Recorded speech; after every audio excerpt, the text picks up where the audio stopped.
आपण पाहत आहात नाशिक खबर न्यूज, जनतेचे हक्काचे व्यासपीठ। नाशिकमध्ये कोयता घेऊन दहशत माजवणाऱ्या इस्माला आडगाव पोलिसांनी जेरबंद केले आहे।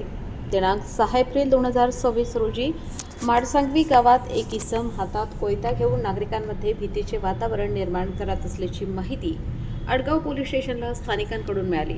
यासोबतच त्याचा व्हिडिओही पोलिसांना प्राप्त झाला होता। या घटनेची गांभीर्याने दखल घेत वरिष्ठ पोलीस निरीक्षक उमेश पाटील यांनी गुन्हे शोध पथकाला तात्काळ कारवाईचे आदेश दिले।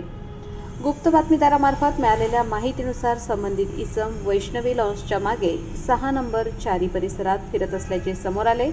त्यानुसार पोलीस पथकाने सापळा रचून संशयितास ताब्यात घेतले। चौकशीत त्याने आपले नाव समाधान काळू गदादे, मसोबावाडी, माडसांगवी असे सांगितले। पोलिसांनी पंचांसमक्ष झडती घेत असताना त्याच्याकडून एक धारदार लोखंडी कोयता जप्त करण्यात आला। या प्रकरणी त्याच्या विरोधात आडगाव पोलीस स्टेशनमध्ये भारतीय हत्यार कायद्यान्वये गुन्हा दाखल करण्यात आला आहे। ही कारवाई पोलीस आयुक्त संदीप कर्णिक, पोलीस उपायुक्त मोनिका राऊत, सहाय्यक पोलीस आयुक्त शेखर देशमुख यांच्या मार्गदर्शनाखाली वरिष्ठ पोलीस निरीक्षक उमेश पाटील यांच्या नेतृत्वाखाली गुन्हे शोध पथकाने यशस्वीरित्या पार पाडली।